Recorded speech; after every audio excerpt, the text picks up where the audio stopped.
My fascination with bodybuilding goes back a long time, ever since I was actually a small child. When I was a kid, my mom used to take me to Mass in the Catholic Church every week. And of course, I wasn't listening to the sermon, so a lot of times I would sit and draw. And I like to draw pictures of like the iconography there, crucified Jesus, or pictures of, the apostles or whoever it was up there on the wall. And I especially like to draw like the shapes of the body and the muscles and stuff like that. And then, still when I was a kid, and this is going to kind of date me, I remember my mom woke me up one night, and it had to be like 2 or 3 o'clock in the morning, and she says, "There's something on TV that I think you would enjoy." And that was back before the days of streaming, and they were playing Pumping Iron, and I thought that was just fascinating. And it continued to spark my fascination with the muscular physiques and stuff like that. And later, as a teenager, I started taking Taekwondo, and I found that I was not getting enough power in my kicks and stuff, because I was so much thinner than the other guys. And so I started lifting weights, and I started using the program that Arnold outlines in his Encyclopedia of Modern Bodybuilding, which that's a 6-day-a-week routine. So I pretty much ended up doing it to the exclusion of my Taekwondo, and I kind of left that behind. But ever since then, and I was about 16 at the time, that was really the beginning of me lifting weights. And I've gone through a lot of evolution in the type of exercises as well. I guess the type of routines that I do over the years, and how I perform the exercises. But that was really the beginning of me lifting weights. And back in the beginning, when I started with that routine, I was definitely, like most teenage boys, I was putting way too much emphasis on how much weight I was lifting. So I was not doing full range reps and stuff like that. It was just anything I could do to get that weight up. So I had a tendency to do my squats were like half squats, and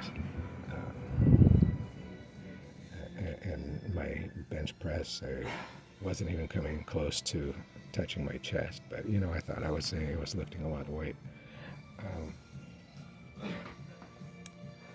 But anyways, that is pretty much how I got started. And then it was, over the years, things kind of evolved.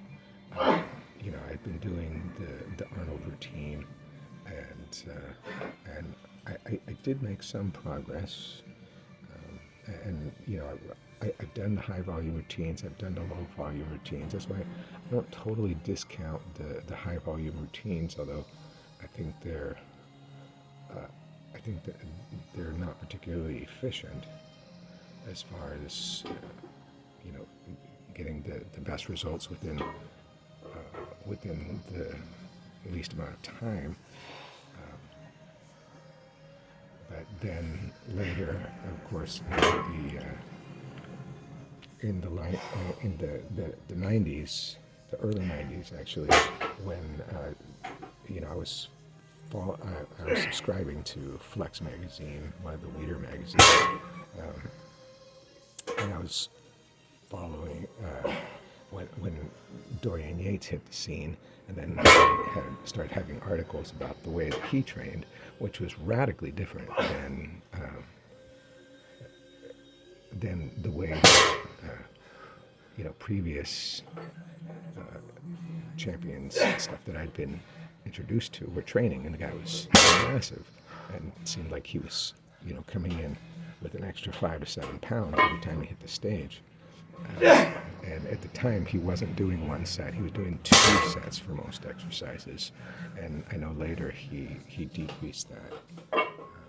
My dog has made himself a little more present during this particular workout here.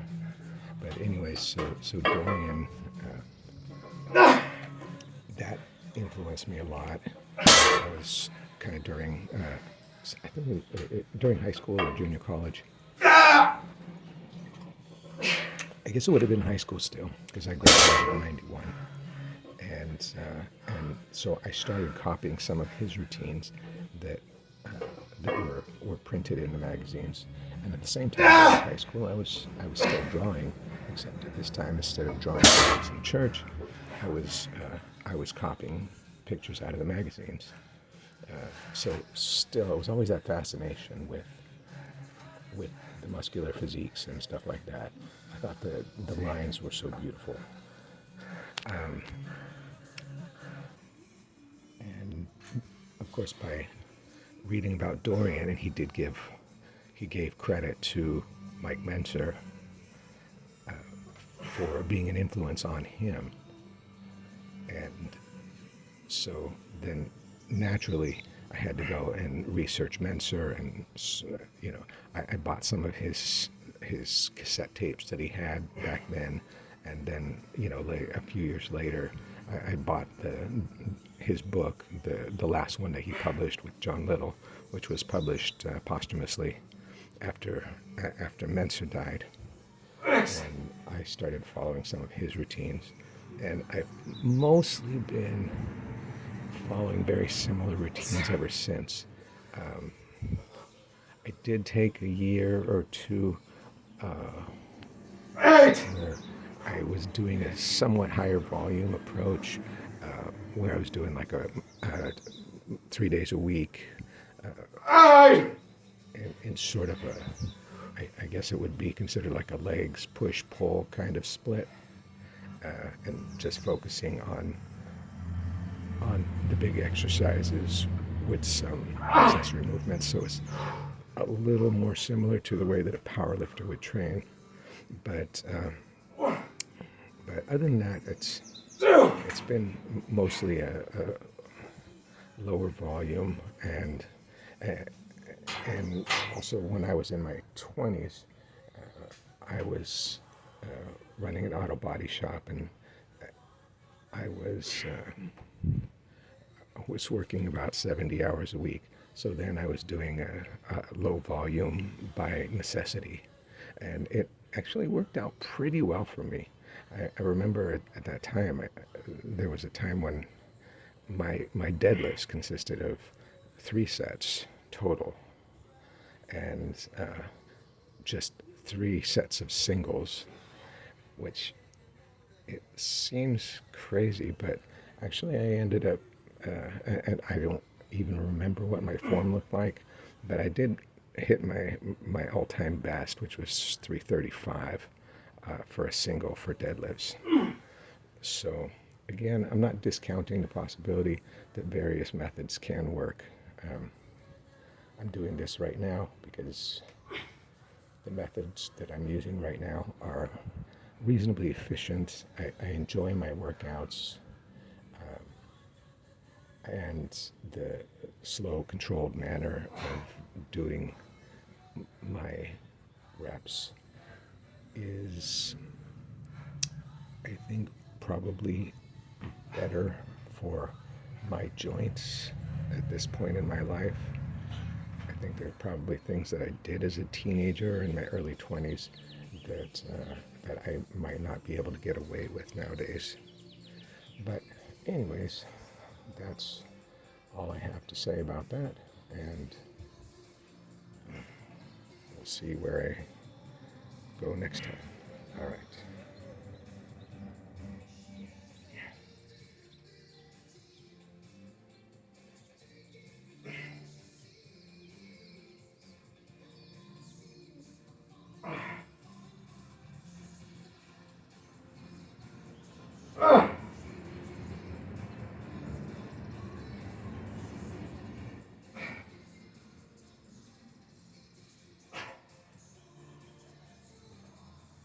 All right.